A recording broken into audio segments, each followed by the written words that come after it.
Buenas tardes y bienvenidos una semana más a vuestro canal especializado sobre los agapornis. Hoy es el día 25 de junio y ya podemos decir, señores, comienza el veranito. La playa, el bronceado de los cuerpos y, para no perder con nuestra costumbre, las cañitas y tapitas propias en estos momentos en todas las ciudades españolas. Nosotros, por segunda semana consecutiva, estamos aquí con un nuevo programa cargado de información para pasar un viernes más junto a vosotros, hablando de nuestras aves, los agapornis.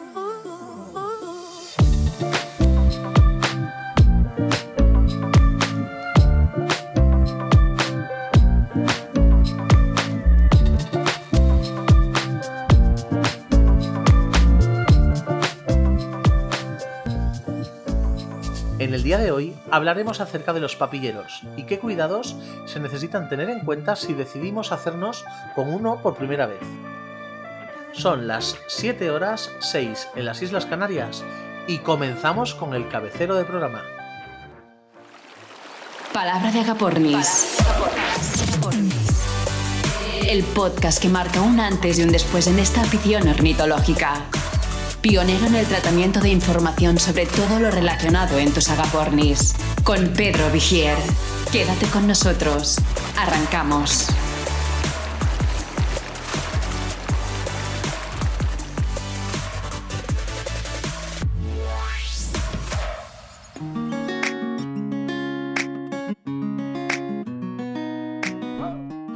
Pues una semana más comenzamos recordándoos que vuestra participación en Palabra de Agapornis es muy importante para nosotros, ya que con vuestras preguntas grabadas como mensaje de audio y enviadas a nuestro número de teléfono de WhatsApp 672-688-978 nos servirá para poder emplazar esas preguntas a los invitados que haya cada día y que puedan daros una respuesta al tema que tratemos al respecto. Al mismo tiempo, recordaros que podéis seguirnos por las diferentes redes sociales como Facebook, Instagram, WhatsApp, YouTube, y podréis escuchar nuestros podcasts a través de los canales Spotify, iVoox y iTunes. Nuestras redes están totalmente conectadas entre sí de forma que los contenidos que iremos tratando puedan ser amplificados en banner informativos o vídeos de YouTube en caso de ser necesario. Pero todo esto, al finalizar cada programa y en caso de existir esa información adjunta o complementaria a lo que estemos hablando, os lo comunicaremos para que podáis consultarlo, descargarlo y compartirlo con vuestra gente.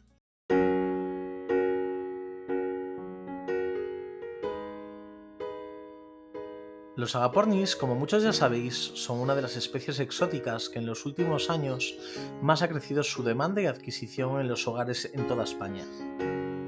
Esto puede deberse a su atractivo colorido, al aumento de gente que prefiere un ave como mascota, ya que tenemos al fin y al cabo un lorito de pequeñas dimensiones que se hace fácil a la mano y no requiere tampoco de un enorme espacio, como sí puede necesitar otro tipo de sitácidas como pueden ser un guacamayo o una cacatúa. Al mismo tiempo, cabe señalar que como norma general son una especie bastante fácil de hacerse a nosotros y que con paciencia, cariño y dedicación podremos conseguir en apenas unos meses disponer de un ave que se posa en nuestros hombros o incluso nos trae cosas con el pico. La convivencia entre los pequeños de la casa y las aves puede resultar o aportar muchos beneficios para el desarrollo y crecimiento de nuestros hijos. Si aún no tienes un pájaro en casa y estás pensando en tenerlo en breve, aquí en Palabra de Agapornis te ayudaremos al de conocer las ventajas y posibles inconvenientes que se deben plantear antes de decidirnos tener un agapornis papillero en casa.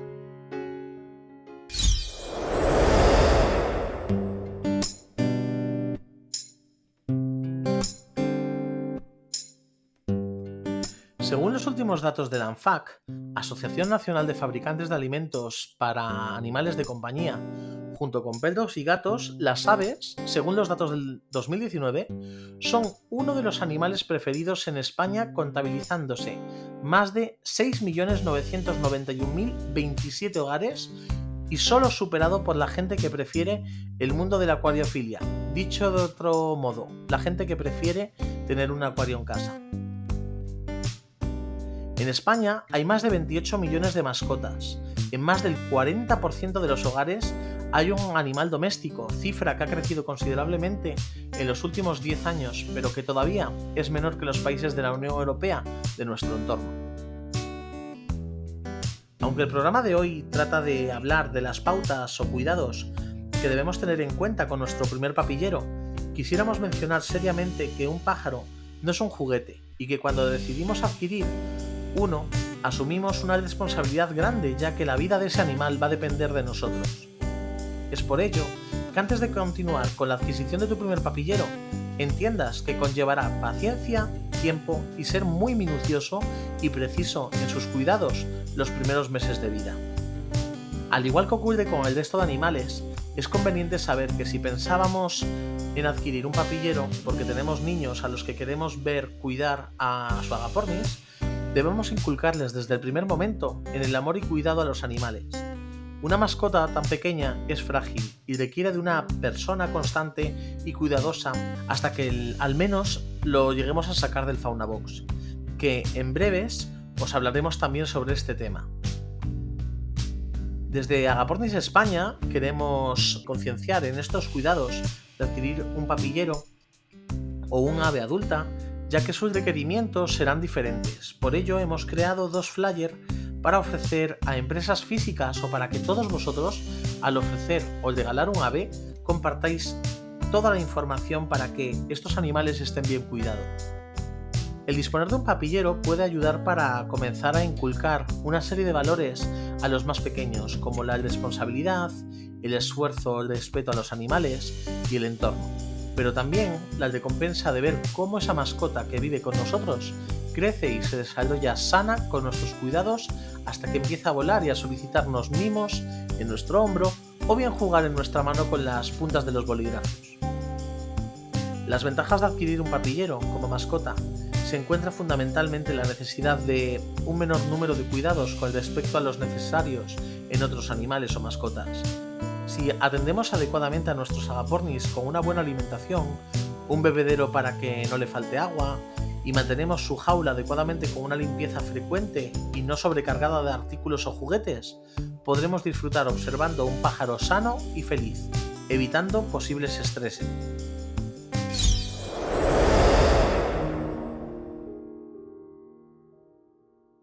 Uno de los miedos que más preocupan a los padres y madres sobre si hacerse con una nueva mascota en casa es básicamente si puede afectar negativamente a la salud de sus hijos. Las alergias a los animales que no tienen pelo, como es el caso de las aves, suele ser menos frecuente, pero se han detectado en algunas personas diversos tipos de alergia a las plumas o incluso a los excrementos.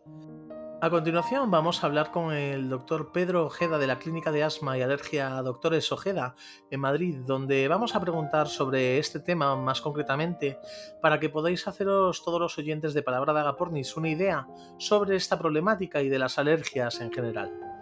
Buenas tardes, doctor, y muchas gracias por atendernos en este programa para esclarecernos algunas de estas dudas que nos vienen a la cabeza al hablar acerca de las alergias, qué las origina, etcétera. Buenas tardes, Pedro, y también a todos los que nos escuchan, por supuesto. Doctor, en el día de hoy estamos hablando de aquellas familias o particulares que están ahora mismo pensando acerca de la posibilidad de hacerse con un agaporni. Y nos surgen, pues lo que le decía, una serie de dudas que nos gustaría mucho que pudiese solventarlas. Entonces, la primera pregunta, o en primer lugar, quisiera preguntarle, ¿suele ser frecuente encontrarse personas que presenten alergia a la pluma de aves o excremento de las mismas? No, la verdad es que la alergia a las plumas de aves es bastante infrecuente, muchísimo menor que lo que puede ser o puede representar la alergia a los epitelios de perros, gatos u otras mascotas con pelo.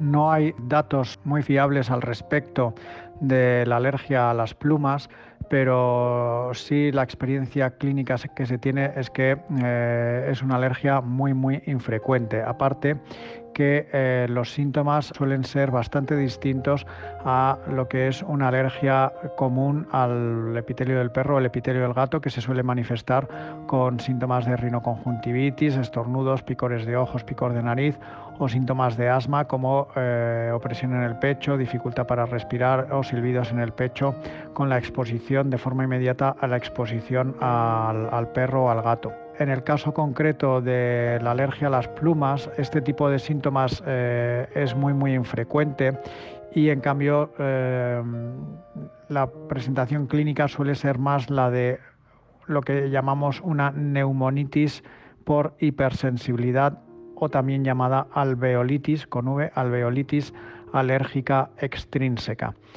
Este cuadro clínico se suele manifestar como si fuese una gripe de instauración insidiosa. El paciente lo que suele empezar a notar es cuando, al cabo de unas horas de haber estado expuesto a un ambiente con aves, suele empezar a notarse cansancio, sensación distérmica con fiebre o febrícula, a veces un poco de dolor así como un poco muscular, y claramente dificultad para respirar, pero que no suele asociar ni presión en el pecho ni silbidos. Suele ser más una sensación de que le falta el aire. Si esta exposición se mantiene en el tiempo o es reiterada, pues estos síntomas de dificultad para respirar se van a ir cronificando, y a lo mejor la sensación ya de fiebre y de malestar general va atenuándose. Pero como digo, los síntomas no son los típicos de una alergia por exposición a epitelios de perro o gato, en los que la manifestación de los síntomas es muy inmediata a la exposición. En segundo lugar, me gustaría preguntarle, ¿se sabe cuáles pueden ser las causas de que haya personas con esta clase de alergias, o se conoce si son hereditarias? Pues no, la verdad es que las causas en concreto no se sabe, no se sabe si existe un claro factor predisponente para desarrollar este tipo de alergia, de la denominada neumonitis por hipersensibilidad, que no es solamente exclusiva, digamos, de la persona que tiene aves o del cuidador de aves, sino que hay muchísimas otras exposiciones y profesiones en las que aparece este cuadro de neumonitis por hipersensibilidad. El cuadro es debido a que nuestro sistema inmunitario reacciona con un mecanismo de hipersensibilidad, pero es una hipersensibilidad de tipo retardado, no de tipo inmediato, a proteínas que están contenidas en las plumas de las aves, ¿vale? No está producido por los famosos anticuerpos de alergia, los IgE, sino que es otro tipo de mecanismo inmunitario implicado. Y no se sabe, o por lo menos no se conoce, que haya una predisposición hereditaria para ese tipo de hipersensibilidad. Doctor, ¿cómo podemos reconocer si somos alérgicos o cómo se manifiesta en una persona?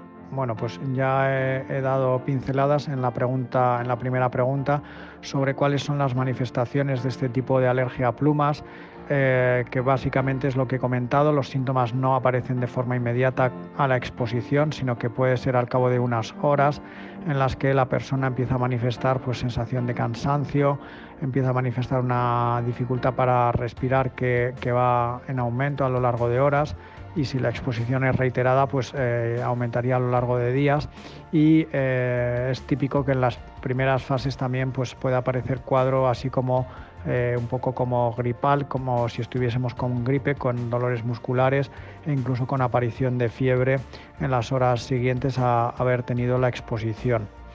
Recuerdo de jovencito como mis padres me llevaron a hacerme una prueba de punción para poder detectar si mi cuerpo reaccionaba alérgicamente a alguna. El diagnóstico que me dieron era que era alérgico a ácaros, polen y alguna cosa más que no recuerdo. Ahora bien, para conocer si una persona es alérgica a la pluma, como es esto de lo que estamos hablando, ¿existe también este tipo de prueba de punción o en qué consiste? Bueno, las pruebas de alergia a plumas, aunque tenemos extractos comerciales, fabricados por laboratorios farmacéuticos de plumas de aves, ¿vale? Y las podemos utilizar para realizar pruebas alérgicas en el brazo. pero las pruebas alérgicas en el brazo lo que nos detecta es la alergia, digamos, de hipersensibilidad inmediata, que es la que decíamos de síntomas inmediatos con la exposición. Estas pruebas de alergia del brazo ni tampoco la determinación de anticuerpos de alergia en sangre nos sirven para diagnosticar la neumonitis por hipersensibilidad. Ahí hay que hacer otro tipo de pruebas que se llaman las pruebas de hay que detectar los anticuerpos IgG específicos o hacer las pruebas de inmunodifusión, que son pruebas de laboratorio algo más complejas, que últimamente están un poquito en desuso por la determinación de los anticuerpos IgG, pero antes eran pruebas que se hacían para determinar este tipo de alergias, la inmunodifusión, ¿vale? Y luego también en centros especializados, pues en el caso de sospecharse este tipo de alergia, pues hay que hacer lo que se llaman las pruebas de exposición específica, que básicamente lo que se hace es hacer que el paciente tenga exposición en una cabina controlada, ¿no? De exposición controlada a este alérgeno, a las plumas, y entonces a lo largo de las horas siguientes, de forma basal y a las horas siguientes, pues registrar la función respiratoria, síntomas, etcétera, que pueda manifestar ese paciente, e incluso, bueno, pues a veces se recurre a realizar alguna radiografía de pecho y pruebas espirométricas seriadas para ver cuál es la respuesta a nivel pulmonar frente a dicha exposición. Pues no sabía la verdad que hubiese tantas pruebas al respecto, pero me alegro que en mi caso no fuese positiva en aves, porque la verdad me haría la puñeta. Pero bueno, otra pregunta que quisiera hacerle, aprovechando que está hoy aquí con nosotros. Si un niño adulto resulta ser alérgico a los pájaros, ¿eso hará que no pueda tener ningún contacto con ellos? ¿O por el contrario podrían llegar a tener aves cumpliendo una serie de condiciones o requisitos de algún tipo?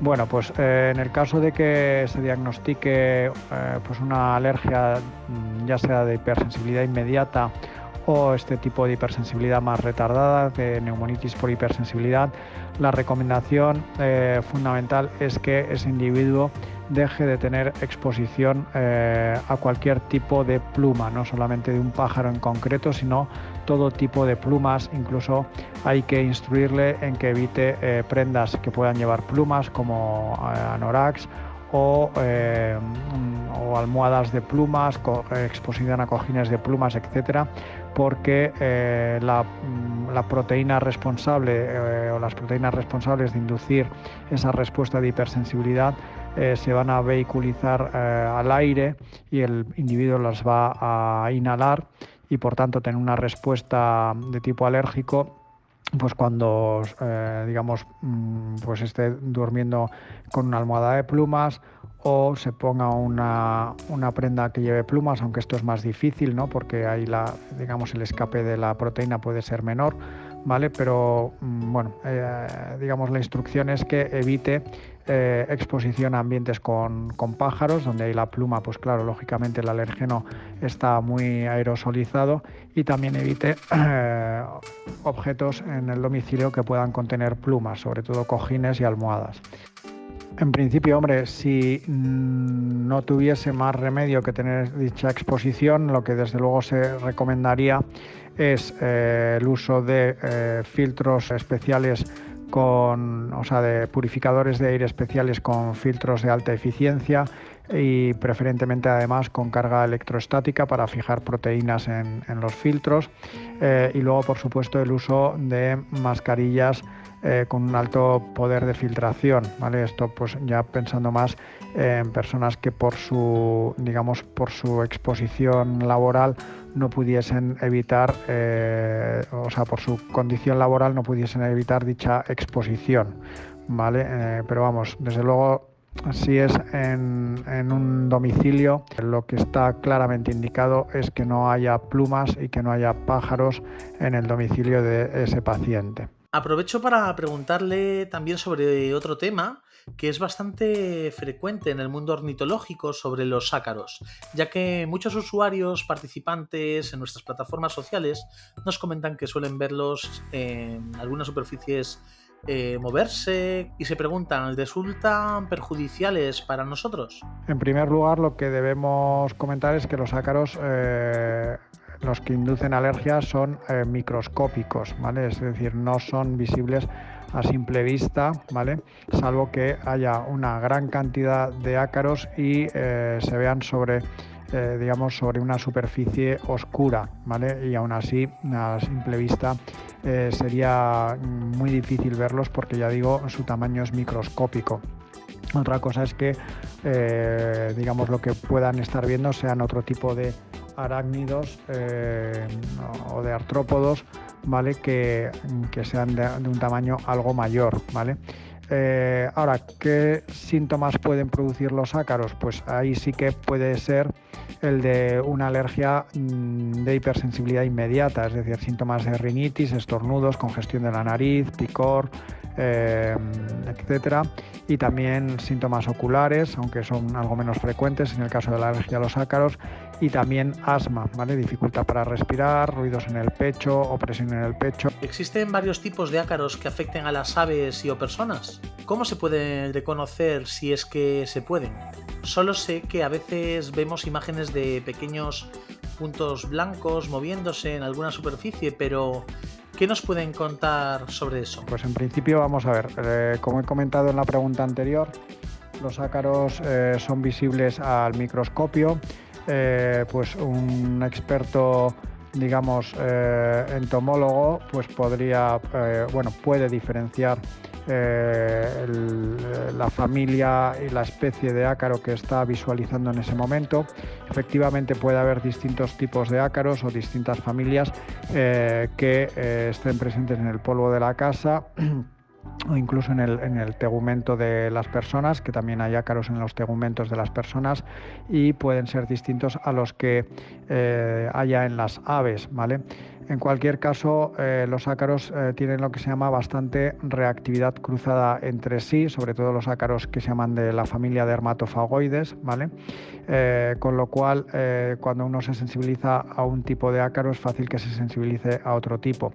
Hay otro tipo de ácaros menos frecuentes que se llaman los ácaros de almacenamiento, que suelen estar, por ejemplo, más presentes en harinas, en granos, etcétera, y que también están presentes en algunos climas concretos y están presentes en el polvo de la casa en algunas regiones concretas, y también pueden ser productores de alergia, ¿vale? Ahí lo que estaría indicado realizar, si se sospecha una alergia a ácaros, estaría indicado realizar unas pruebas de alergia, ¿vale? Un estudio alérgico con las pruebas cutáneas, la determinación de anticuerpos de alergia específicos frente a distintas especies de ácaros, ¿vale? Aunque, como ya digo, los más habituales en el polvo de la casa es que sean los ácaros dermatofagoides, ¿vale? Y luego pues hay veces que hay que recurrir a pruebas un poco más específicas, como pruebas de provocación nasal, ocular o bronquial, aunque esto es infrecuente. Ya para acabar y dejarle con lo que estuviese haciendo, quisiera preguntarle, doctor, ¿podemos acabar con los ácaros de algún modo? ¿Se requiere algún producto especial para esta función? Pues hombre, la respuesta es que no, con los ácaros nunca se acaba, porque son consustanciales a la actividad humana, ¿vale? Los ácaros se alimentan de la descamación de la piel, por ejemplo, de la piel descamada, de restos orgánicos que puede haber en el polvo de la casa, pero entre ellos pues pelos, restos de piel humana, con lo cual es fácil que los ácaros convivan siempre en las viviendas con nosotros. Sí que es cierto que en climas donde la humedad relativa del aire es alta y las temperaturas son relativamente suaves, como son pues típicamente los climas de costa, pues ahí los ácaros están, por decirlo de alguna manera, en su salsa, ¿vale? En sus condiciones de hábitat idóneas, y entonces pues ahí se van a reproducir mejor y van a ser densidades de población mucho más abundantes que en climas más continentales, en climas áridos, con temperaturas pues de frías en invierno, muy calurosas en verano, donde los ácaros pues viven mal, se adaptan mal, y entonces les cuesta más reproducirse, y entonces ahí la densidad de población de ácaros es menor. Existen productos que sirven, pues los acaricidas, que sirven para matar los ácaros, pero bueno, no con ellos eliminamos los alérgenos. Los alérgenos, o sea, las proteínas que producen la alergia a los ácaros, están en las deyecciones, ¿vale? Y están también en la cubierta, lo que se llama el citoesqueleto del ácaro. Entonces, aunque el ácaro muera, las deyecciones van a seguir estando presentes en el polvo de la casa, restos del citoesqueleto van a seguir estando presentes en el polvo de la casa, con lo cual enseguida que ese polvo se remueve, pues simplemente por la actividad humana, por pasar a aspiradores, por barrer, etcétera, pues esas proteínas, esos alérgenos se van a aerosolizar y vamos a seguir teniendo exposición a las proteínas alergénicas de los ácaros. Lo que pasa que si los ácaros están vivos y se están reproduciendo y la densidad de población es alta, pues claro, la densidad de alérgenos también va a ser mayor, ¿vale? Pero los acaricidas no acaban con los alérgenos, simplemente regulan la población de ácaros, hace que haya menos densidad de población de ácaros y por tanto menos alérgenos presentes en el polvo de la casa, ¿vale? Y luego, bueno, existen también fundas de colchón y almohada especialmente diseñadas, o sea, con un entramado digamos, muy denso, ¿vale? Para, digamos, de alguna manera filtrar esas proteínas, evitar que esas proteínas pues lleguen a las vías respiratorias de los pacientes alérgicos cuando están durmiendo, ¿vale? Que es donde al final tenemos más exposición a los ácaros en el colchón, o sea, mientras dormimos, porque al final estamos pues 7 u 8 horas expuestos a la presencia de los ácaros en el colchón y almohadas, ¿vale?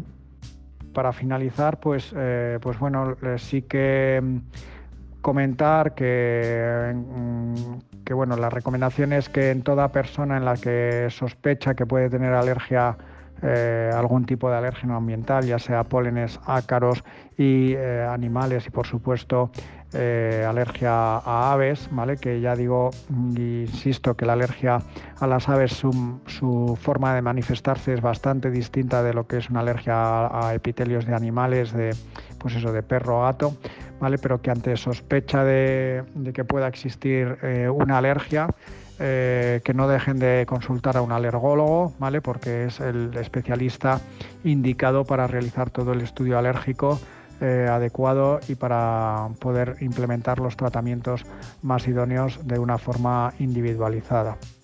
Y por mi parte nada más, muchas gracias. Pues nada, doctor Pedro Ojeda, muchísimas gracias por habernos dedicado unos minutos y seguimos con nuestro programa. Pues bien, en el día de hoy quiero contar con una persona, una compañera del grupo Agapornis España y que han papillado muchos Agapornis. De hecho, cuando yo comencé, y os lo comento a modo de anécdota, cuando yo comencé en esta afición, recuerdo enormemente enamorarme de un Agapornis Dorsicoli lutina longfather que tenía ella, que era una barbaridad de preciosa. ¿Y quién mejor nos puede indicar las pautas que debemos tener en cuenta sino que una persona que lo ha visto y vivido día a día durante muchos años? Bienvenida, Isma Cabeza, y muchísimas gracias por haber hecho un hueco en tu día para estar aquí un rato con todos nosotros en Palabra de Agapornis. Hola, buenas tardes, Pedro, encantada de estar en el programa. Estaba ahora comentando a nuestros radioyentes acerca de cómo ha venido incrementándose el número de personas que han decidido hacerse con un Agapornis papillero. También Agapornis adultos en general, vamos, como mascota en los hogares españoles. Me gustaría saber, ante todo, qué opinión tienes al respecto, porque yo personalmente me quedo absorto pensando en los últimos 5 años la cantidad de gente que me ha contactado a mí, como me consta que a otros compañeros, entre ellos a ti también, de usuarios que están haciéndose con papilleros en casa, crías, etcétera. ¿Qué opinas? No es de extrañar que el Agapornis se haya hecho tan popular entre la gente, porque es un animal que ocupa poco espacio en casa y tiene un coste bastante económico si lo comparamos con otro tipo de mascotas, y después es muy interactivo, es un animal que se comunica bastante. Tú le hablas y parece que te entiende y además te responde. Entonces, esa cualidad de interactuar con nosotros, de comunicarse, pues es la que llama mucho la atención. Es la que yo creo que la mayoría de la gente valora en un agapornis, la habilidad de poderse comunicar con nosotros. A mí nunca me han gustado las aves como mascota. A mí eso de tener un pajarito en una jaula cantando no me ha gustado nunca y bueno, sigue sin gustarme. Porque yo busco de una mascota eso, la comunicación. Que yo me pueda comunicar con él y él me responda y además que quiera comunicarse conmigo. Los agapornis son curiosos, cuando tienen hambre te piden de comer, se están comunicando contigo. Entonces fue a raíz de que mi niño hizo la comunión y decidió comprarse con su dinero un agapornis que entró uno de estos animales en mi casa. Y fue bueno cuando tuve la oportunidad de conocerlos y realmente pues me gustaron mucho, mucho, mucho. Si te parece, vamos a comentar a continuación qué pautas debemos tener en cuenta si decidimos tener un papillero por primera vez. Pero quisiera estructurar este programa, esta entrevista, en 3 bloques, ¿vale? Interesantes que vamos a tener en cuenta ante todo a todos nuestros radioyentes, ¿vale? En este primer bloque, si te parece, vamos a hablar de una serie de pautas para que el usuario tenga en cuenta sobre la razón de este programa, ¿vale? Que es lo de tener el papillero. Entonces, ¿qué te parece si empezamos? Antes de seguir con el programa, a mí me gustaría hacer un comentario también sobre el tema de las alergias. Y es que yo también soy alérgica al ácaro. Soy alérgica al ácaro del polvo, que es el que encontramos en las casas habitualmente, pero también soy alérgica al ácaro de Modex, que es otro tipo de ácaro que suele vivir bajo la piel de los animales. Y ese me da bastante alergia. El tipo de alergia que me da no es respiratoria, es dérmica. Entonces, por ejemplo, yo cuando mis pájaros tienen ácaro, me doy cuenta enseguida porque me lleno de ronchas por los brazos y por el cuello cuando intento manipularlos. O cuando limpio las jaulas, cuando les doy de comer. Si me lleno de ronchas es que hay ácaros en el aviario. Y como solución, nada. Les suelo comprar el Pulmometine o Pulmosan, que se vende en cualquier tienda. Y los desparasito con eso, que es una gotita en la nuca a cada pajarito, o 2 gotitas, depende del tamaño que tenga. Y ya está. Y ya con eso soluciono el problema de mi alergia al ácaro. Y ahora sí, ya no te entretengo más y continúa con lo que estábamos hablando. En primer lugar, Inma, ¿dónde debemos adquirir nuestros agapornis? Porque este tema es muy delicado, a la vez que muy controvertido. Buena pregunta, Pedro. La mayoría de personas pensarán que el mejor lugar donde adquirir un agapornis es en una tienda de mascotas.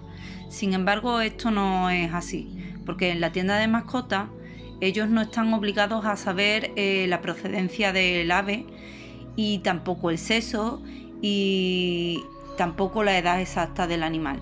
Y la edad exacta del animal es muy importante para saber el número de tomas de papilla que debemos darle. Entonces es más conveniente acudir a un criador. El criador podrá facilitarnos todos los datos que necesitamos saber del ave en cuestión, además de cómo cuidar de él. La cosa es que podemos encontrar muchos tipos de criadores en las redes sociales o en páginas de venta y no todos ellos son realmente fiables. Para saber si un criador es fiable o no, tendremos que buscar personas que hayan adquirido aves de él anteriormente y que puedan decirnos cómo les fue.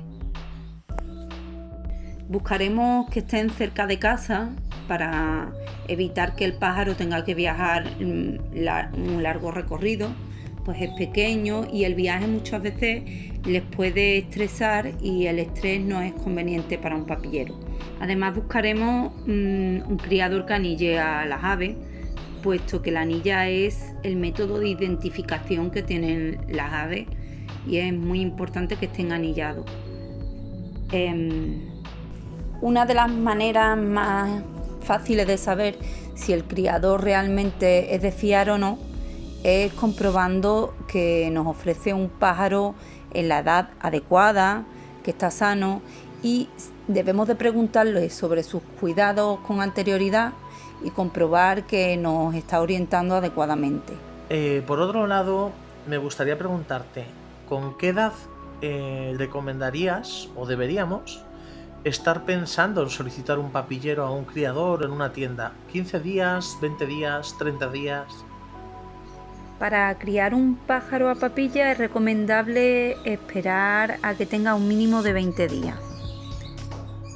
Entre 20 y 25 días es la edad recomendable para sacarlo del nido. Si lo sacamos antes, podemos tener complicaciones con las digestiones, y si lo sacamos después de los 25 días, podemos tener complicaciones para que el pollo acepte la papilla. Entonces, cuando una persona va a adquirir un pollo, lo puede adquirir entre 20 y 25 días que se saca del nido, o puede adquirirlo más grandecito, pero que el criador lo haya sacado del nido con esa edad, con entre 20 y 25 días, y lo haya iniciado a papilla.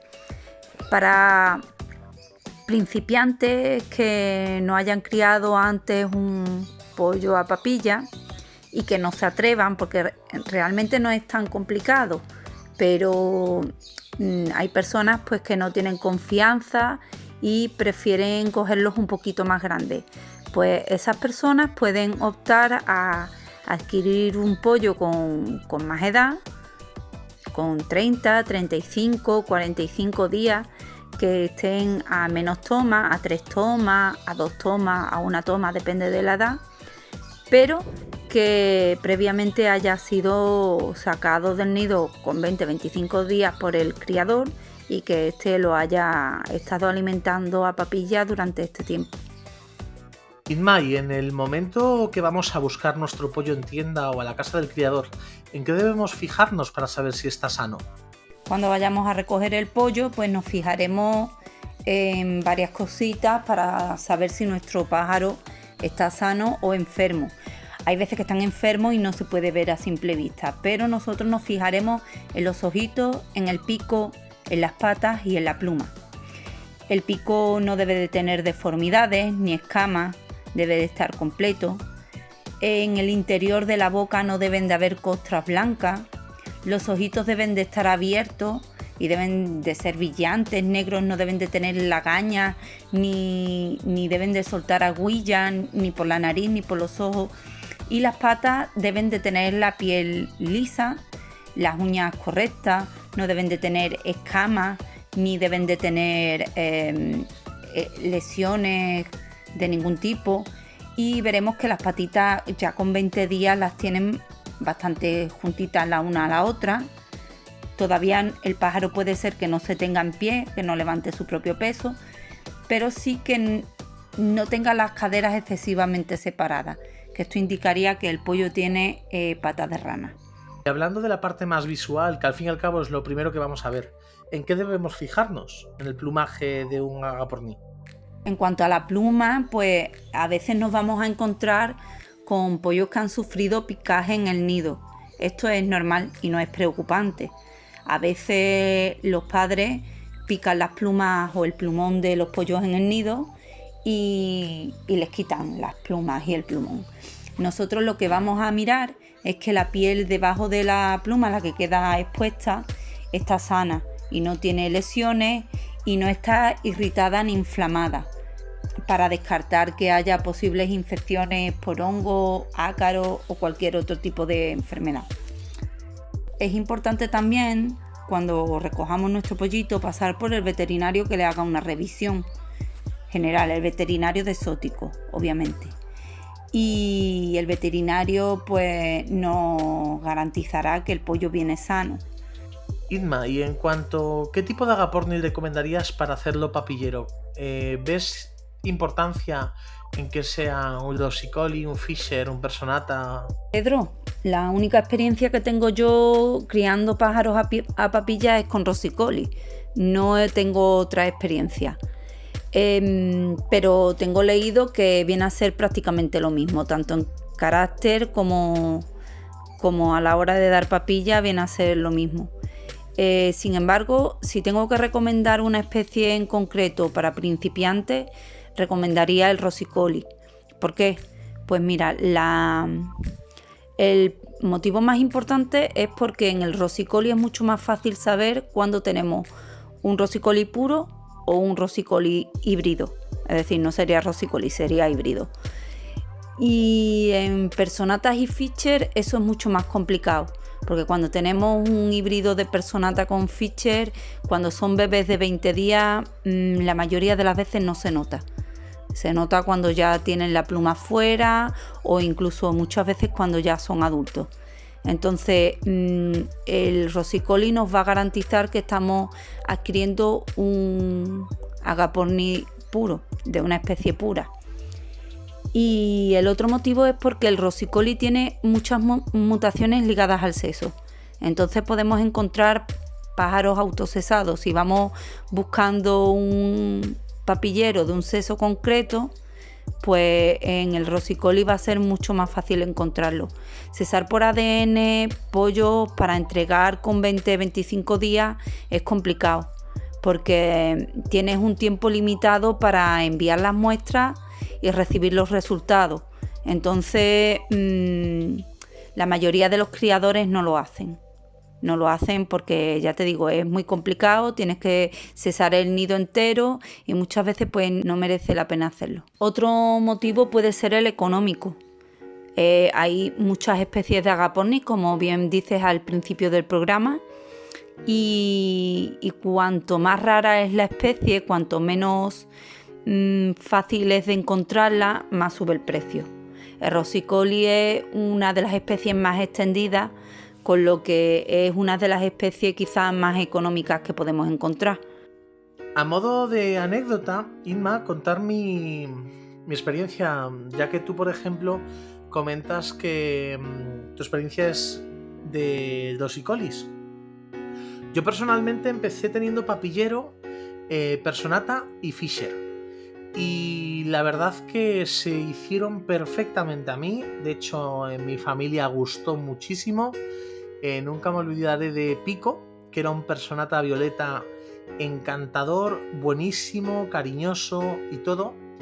Pero sí que es cierto, pasados los años, habiendo también tenido papillero el Rossicolis, que los Rossicolis tienen algo, no sé explicarte ni a ti ni a todos los que nos estáis escuchando, tienen algo de diferente al resto de subespecies de Agapornis, por las que si a fecha de hoy me preguntas, yo también te diría de hacerte primero con un papillero el Rossicolis. Eso que comentas, Pedro, puede que tenga que ver con que el Rossicoli lleva más tiempo siendo un animal doméstico que el Fisher y el Personata. Entonces, de alguna manera tiene modificada su memoria ancestral, que es más o menos así como se van domesticando los animales salvajes generación tras generación.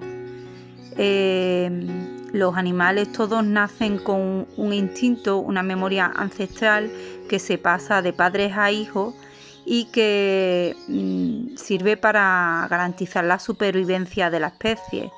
La mayoría de estas memorias sirven para saber qué alimentos se pueden comer, cuáles no, porque está la memoria de aprendizaje, que es con la que se aprende a lo largo de la vida, y esta que es con la que se nace, lo que viene a ser el instinto.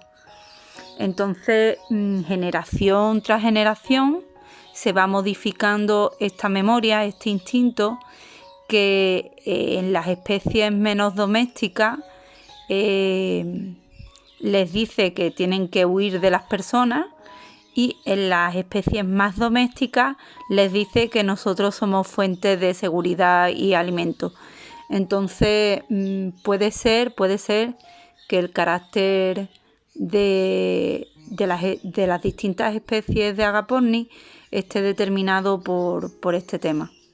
En cuanto a productos, artículos o alimentos, ¿qué debemos de tener previamente en casa para la llegada de nuestro papillero que no le falte de nada? Bien, pues antes de traernos el pollito a casa, tenemos que tener lo más importante, una fuente de calor. Esto es muy muy importante. Hay personas que piensan que tapar con muchas mantitas, muchos trapitos al pollo, pues ya eso es suficiente, lo tenemos muy calentito. Pero eso realmente es como tapar un tenedor con manta. Sí, con un tenedor con manta. Tú puedes echarle todas las mantas del mundo a un tenedor encima, que cuando tú destapes el tenedor sigue frío. Esto porque es así, porque los pollitos no generan calor propio. Como no generan su propio calor, da igual cuántas mantas le eche, no va a tener calor para sí mismo. Por eso necesita una fuente de calor externa. La fuente de calor que le tengamos tiene que generar calor constantemente. No sirve, por ejemplo, una botella de agua que pongo a una temperatura, se la pongo y va pasando el tiempo y se va enfriando.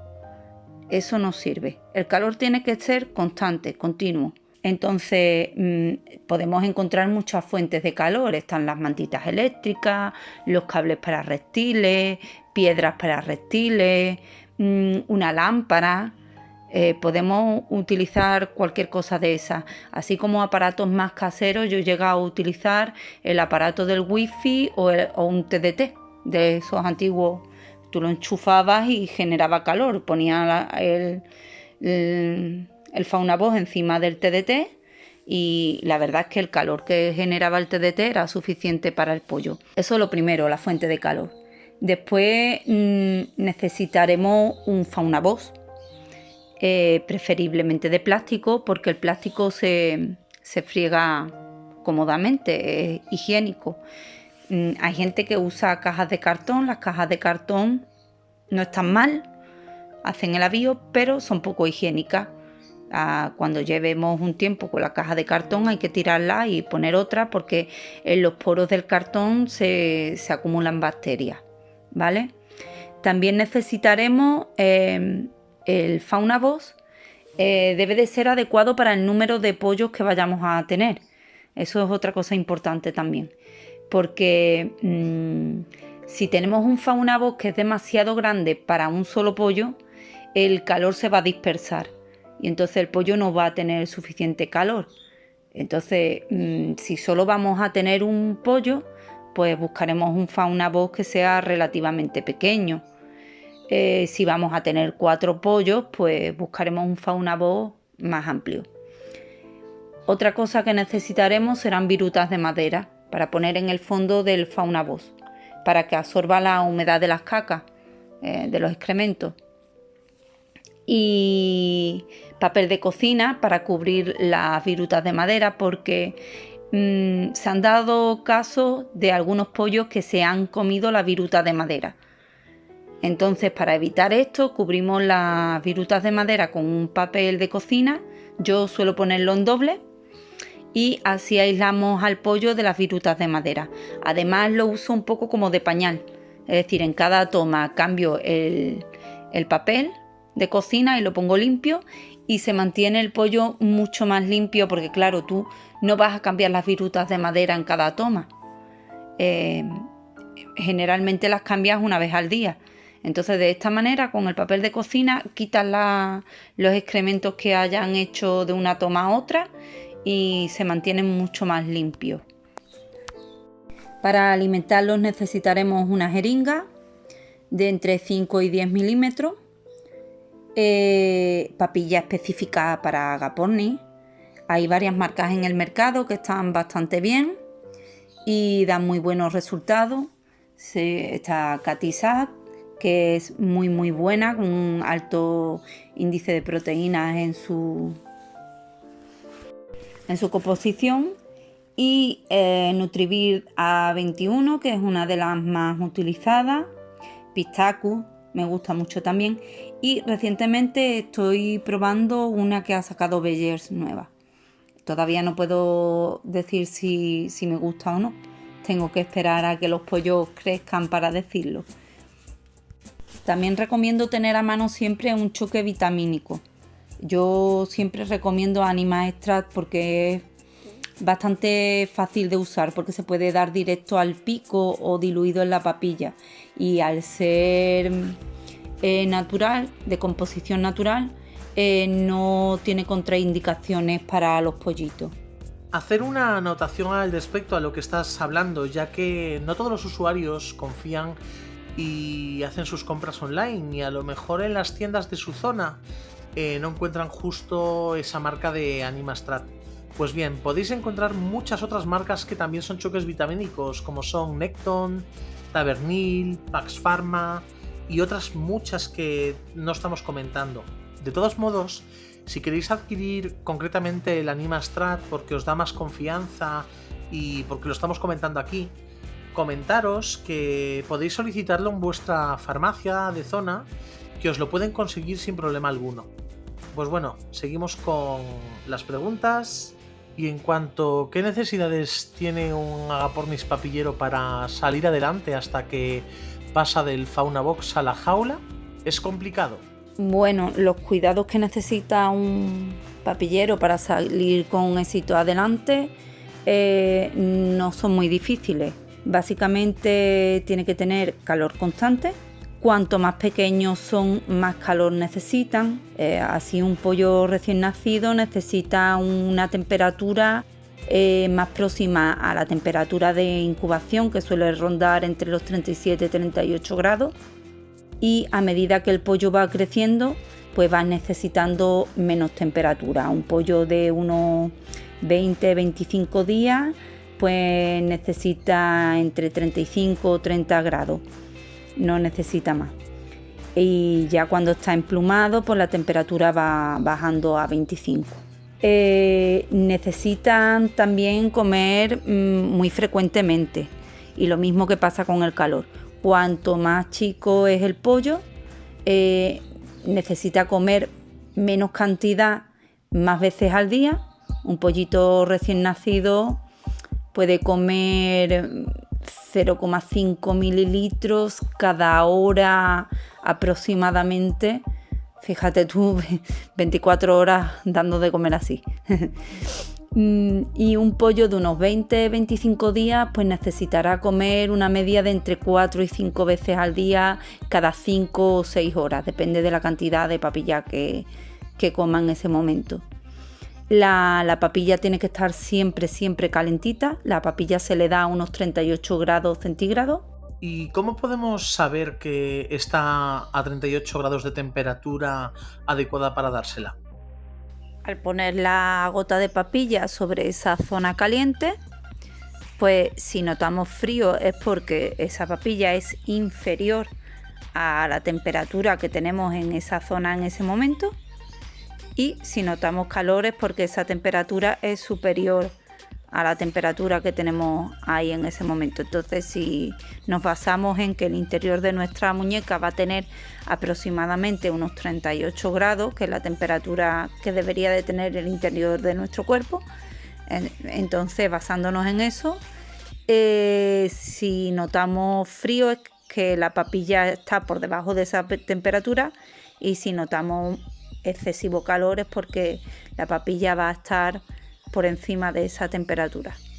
Y ahora mi pregunta es, tú, por ejemplo, a la hora de dar la papilla, ¿sigues un manual, una tabla? Podemos encontrar muchas tablas de alimentación en varios sitios, y cada criador pues sigue una tabla. Cada persona que cría pájaros papilleros tiene su propia tabla. Las tablas son orientativas, realmente ninguna está equivocada, porque después a la hora de la verdad cada pájaro lleva su propio ritmo, pero sí que te puedes hacer una idea con ella. Básicamente lo que hay que tener en cuenta son dos cosas: que no se le debe de dar de comer al pájaro con el buche lleno, hay que esperar a que vacíe el buche, y que suelen digerir a una velocidad de 1 centímetro por hora, 1 centímetro de papilla por hora. Si digieren más despacio de ese ritmo, entonces sospecharemos que algo estamos haciendo mal, que algo está ocurriendo. ¿Qué problemas podemos encontrar en la edad de papilleros? Cuando todo va bien no es complicado. Se complica cuando algo no va bien, cuando no seguimos las recomendaciones de calor constante o de hacer la papilla cada vez, o que esté líquida, que esté calentita. Cuando no seguimos esas recomendaciones es cuando todo se complica. También se complica si el pollo viene enfermo. Hay muchas veces que, pues los pollos enferman en el nido. Hay una serie de bacterias que impiden que el pollo haga sus digestiones. Pero esto ya lo tiene que determinar un veterinario. ¿Cómo y cuándo comenzaremos a alimentar a nuestro papillero con alimento sólido, Inma? El problema más común con el que podemos encontrarnos es que no vacíe el buche a tiempo. Que llegue la hora de darle de comer y nos encontramos que todavía tiene el buche lleno. Esta complicación suele tener varios motivos. Que no tenga suficiente calor en el fauna-box, por ejemplo. Que le hayamos dado más papilla de la de costumbre. Por ejemplo, que normalmente le demos 6 mililitros y le hayamos dado 7 u 8. Pues entonces es normal que a las 6 horas no haya digerido la papilla, que tarde un poco más. Que le hayamos dado la papilla fría o demasiado espesa, también es motivo de que no vacíe el buche. En este caso suele hacerse como un bolo, se le solidifica la papilla en el buche. También muchas veces me he encontrado con casos de gente que, como se le enfría la papilla, la mete en el microondas y la calienta. Y al hacer esto, la papilla se seca, se vuelve dura. Y entonces cuando se la dan al pollo se le hace bolo. La manera correcta de calentar la papilla no es metiéndola en el microondas. Se usa un vaso con agua muy caliente y entonces metemos la jeringa llena de papilla dentro del vaso caliente al baño María, que se dice, y entonces probamos la papilla en la mano antes de dársela al pollo, siempre, para asegurarnos de que tiene la temperatura correcta. Esta es la manera correcta de calentar la papilla.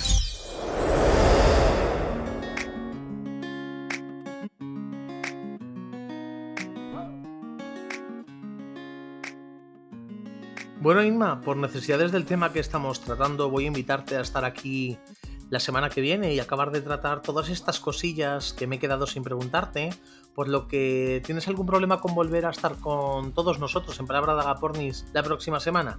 Por supuesto, Pedro, aquí estaré la semana que viene. Parece que el tema se alarga un poquito. Es que son demasiadas cosas las que hay que tratar sobre el tema de papillero. Así que la semana que viene nos vemos de nuevo. Hasta luego. Pues nada, amigos y amigas, ya sabéis que Irme y yo estaremos aquí nuevamente. Esto son cosas que no teníamos pensadas, pero que creemos que el tema que estamos tratando merece la pena, y sobre todo cuando estamos hablando con personas que nos están contando cosas interesantes, creo que más aún.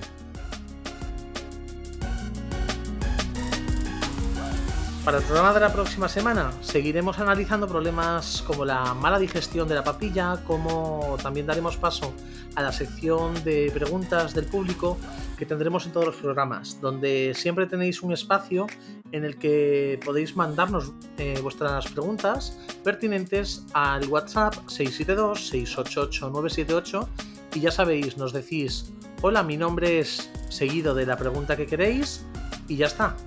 Analizamos las preguntas y se las pasamos a la persona que entrevistemos.